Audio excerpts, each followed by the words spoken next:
The courthouse smelled of dust and floor polish, that sterile mix of marble and old paper. Honestly, it was the kind of place that seemed designed to make regular folks feel small, like the only thing heavier than the benches were the secrets packed into this place. And you know what? From the second I walked in with my little girl clutching my hand, I could feel everyone looking at me, not just as the janitor or the guy who married into a family way out of his league, but like I was the punchline to a joke everyone else was in on except me. I wore my oldest sweater, one I used for fixing leaky pipes and mopping up the cafeteria after lunch rush, and sat in the back, trying to be invisible. But in a room full of Hartmans, even being invisible felt impossible. The lawyer cleared his throat and called the room to order, his voice echoing off marble, bouncing off the polished shoes of Charles Hartman's heirs.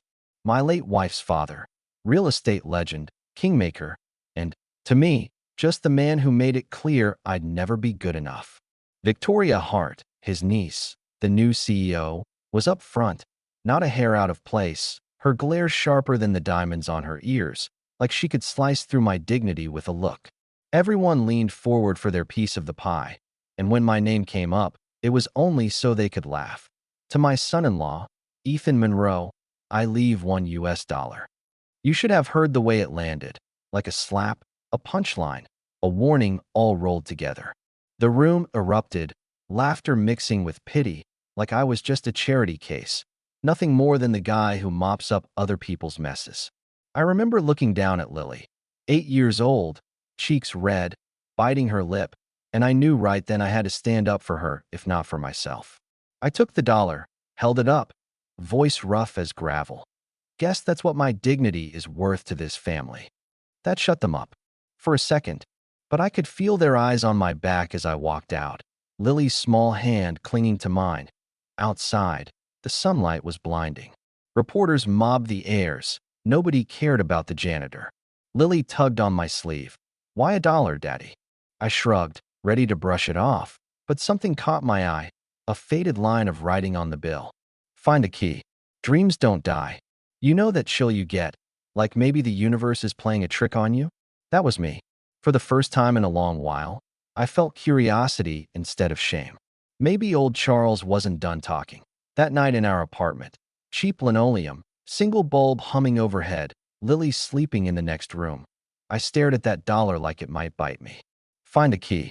Dreams don't die. It sounded like nonsense, but somehow it felt heavier than all his insults. I stuffed the bill back in my wallet and tried to forget it, but you know how it goes. Some things just haunt you. Next morning, boots on, uniform wrinkled, back at Westfield High. Being a janitor is a lot like being invisible, but the work still matters. Scrubbing, sweeping, fixing what's broken before anyone even notices it was broken. But that dollar gnawed at me, and when I ducked into the supply closet, I couldn't help myself.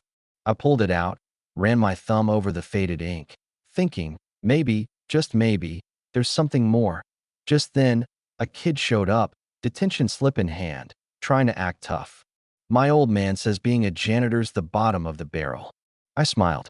Funny thing about barrels, the bottom's what holds everything up. The kid paused, thinking about it. Maybe he understood. Maybe not. After school, Lily asked if we could get a piano so she could join music class. Our place was too small for a piano, but I told her we'd figure it out. She traced the writing on the dollar. Maybe it's a code, Daddy, like in the movies. For a second, I almost believed her. Kids see magic where adults see dead ends. Curiosity finally got me. I went to the bank where Charles used to keep his accounts. The teller squinted at the bill, then noticed a stamp, a faded emblem, a building with arched windows. The Hartman Art Center. Place had been abandoned for years, but my late wife used to play piano there, back when she was just a girl. That's when it hit me. Maybe this wasn't a joke, maybe it was a map. Saturday, me and Lily stood outside the art center. The building looked dead, boarded windows, rusted locks, like a memory left out in the rain. We slipped in through a side door. Dust everywhere, velvet seats shredded, but there was still something beautiful under all that ruin. We searched every inch, and just when I was about to give up, I found a loose panel, a small brass key, heavy in my hand. and a deed transferring the center to whoever restored it. Signed by Charles Hartman. That old man, even in death, found a way to challenge me, but with the key came a mountain of debt. Victoria showed up, all business, waving foreclosure notices and city violations, telling me I was dreaming if I thought I could save this place. Hope is the currency of the poor, she said.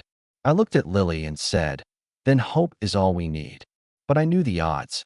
90 days to get it up to code, or it'd be bulldozed that we started cleaning. Just me and Lily at first, dust and splinters, sweat in our eyes. But then Mrs. Alvarez from the corner store showed up with sandwiches, Marcus and Leah from down the block with strong backs and paint-stained hoodies. It wasn't just us anymore. The place echoed with life for the first time in decades. Even the city inspector, who could have shut us down, gave us 90 days. 90 days to make it real that IT wasn't easy. Every day, something broke, money ran out. The roof leaked, Lily fell, and had to get stitches. Sometimes I thought about giving up. But every time, someone from the neighborhood stepped in. They didn't care about the Hartman name. They cared about having a place to belong. Even Victoria started coming around, not as an enemy, but as someone who wanted to help. She brought documents that proved Hart Industries had let the place rot on purpose, and when it came to court, the judge ruled in our favor. 90 more days. Then came the fire. Old boiler sparked. Flames ate the walls. We watched it all burn, standing in the parking lot. Everything I'd fought for turned to ash. I wanted to quit, thought maybe the dream really did die. But the community showed up, toolboxes, casseroles, hands ready to build. Lily's sketches filled the walls. Victoria showed up, no suits, just jeans and calloused hands, ready to start again. When it was finished, the New Monroe Art Center wasn't just a building. It was a miracle, built from sweat and hope and stubbornness. On opening night, Lily sat at a shiny black piano, playing her song for everyone who believed. Victoria stood by me, not as the Hartman heiress, but as a friend, maybe something more. People cheered, neighbors hugged. The place was alive with music, light, and second chances. And sometimes all it takes is $1, one key, and the guts to believe that broken things can be made whole. I don't know if justice ever comes easy, but I do know this. The worth of a dream isn't measured in money. It's measured in people willing to fight for it. So tell me, what would you fight for if you had nothing left to lose? Let me know in the comments. Share your story. And if you found even a spark of hope in mine, subscribe so we can keep building something together. Until next time, keep dreaming, because some doors don't stay closed forever. So maybe you're wondering what happens after the applause fades, when the lights dim and everyone goes home and the dust finally settles on those shiny new floors. Truth is, nobody really talks about the morning after the miracle. When you wake up sore in every bone, heart pounding with both hope and dread, and you look around at what you've built and realize, for the first time in a long while, it's actually yours, not just in name or in some fancy document with a gold seal, but yours because you fought for it, bled for it, held on even when nobody believed.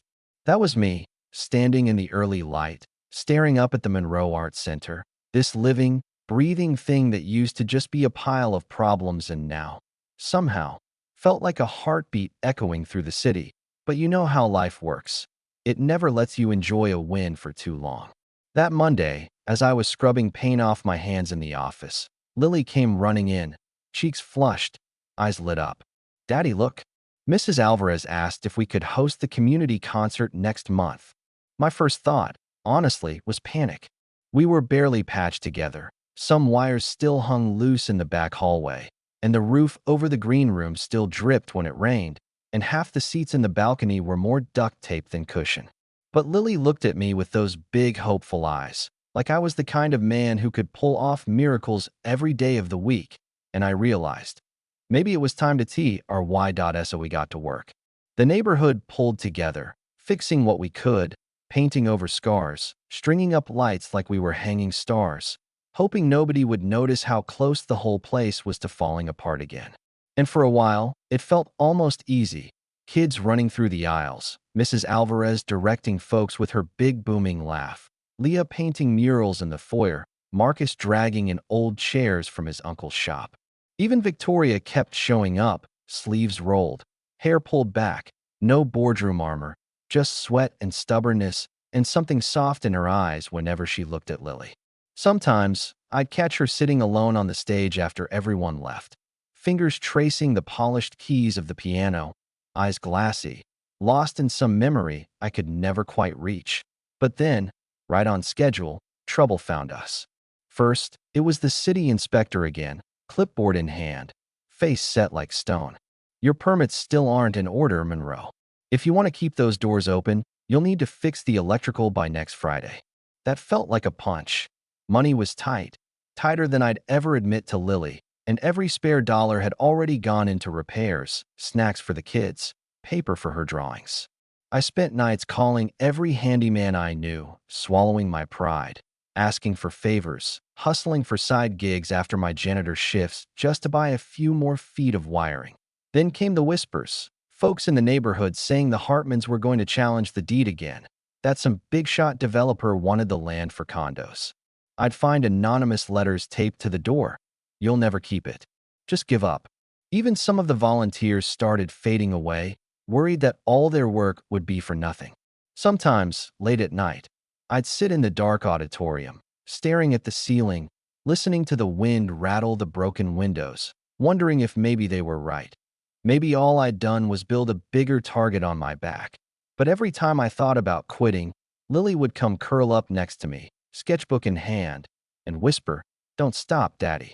If we keep going, maybe Mom can hear the music again." And man, if that didn't light a fire in my chest, nothing could. Kids have a way of reminding you what's real, what matters, what's worth crawling through hell for. Victoria stuck by us, even as her own world kept falling apart. She fought her family's lawyers tooth and nail, bringing box after box of old records, evidence that her father had covered up maintenance reports, funneled money away from the center to make it easier to sell.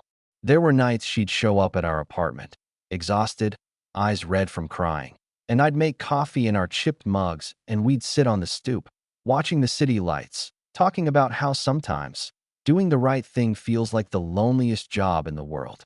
She told me stories about her childhood, the pressure to be perfect, the silence around the dinner table, the way music was the only thing that ever made her father smile.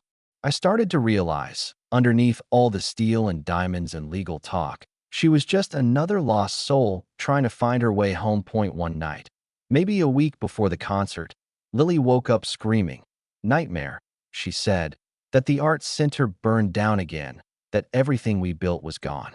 I held her close, promised her that wasn't going to happen, even as my own heart hammered out a warning. But as luck would have it, 2 days later, smoke started curling from the old wiring backstage. Fire alarms screamed. We scrambled, tossing buckets, grabbing blankets, neighbors pouring in from every corner with hoses and shouts. We put it out before it took the whole building, but the damage was bad. Scorched stage curtains, smoke stains on the walls, the main breaker fried. I remember sinking down on the steps outside, head in my hands, thinking, that's it. Game over. But Lily, God, that kid, she just grabbed her sketchbook and started drawing, her hands covered in soot, and said, "We'll fix it. We always do." And when Victoria showed up, covered in rain and worry, she didn't say a word, just sat beside me, shoulder to shoulder, until the sun came up and hope started crawling back in with the daylight. Somehow, by the skin of our teeth, we rallied. Marcus and Leo worked overtime. Mrs. Alvarez organized a fundraiser at the bodega. Neighbors dug into their pockets. Electricians donated supplies. Even the city inspector found a reason to look the other way for a few more days. And the night of the concert, as people packed the hall, standing room only, kids sitting cross-legged on the floor, music teachers hugging each other in the wings, I realized what we'd really built wasn't just a building, but a family, a second chance, a reason to believe in each other again. Lily played her piece, hands shaking, eyes shining, the whole room silent except for her music. And when she finished, when applause thundered through those old walls, I looked at Victoria and for the first time saw her really smile. No armor, just pride and a little bit of wonder. That night, after everyone left, I locked up, stood under the bare stage lights, and just breathe, listening to the echoes fade. I don't know if we won, not really. The debts were still there, the future still uncertain, the Hartmans might come back swinging. But for that moment, we were whole. The doors were open, the lights were on, and dreams, ours, Lily's, even Victoria's, had a place to call home to. So if you're still listening, I want you to know, sometimes the world will laugh at your dollar, spit on your hope, try to chain your doors shut. But as long as you keep showing up, keep believing, you'll find the people who will fight beside you, through fire and fear and nights that last forever. And when you do, well, that's how you turn ashes into something beautiful. Tell me, what would you rebuild if you had the chance? Drop your stories below. Subscribe if you want more tales like this. And remember, no matter how rough the world gets, some keys open doors that were never meant to stay locked. Keep believing.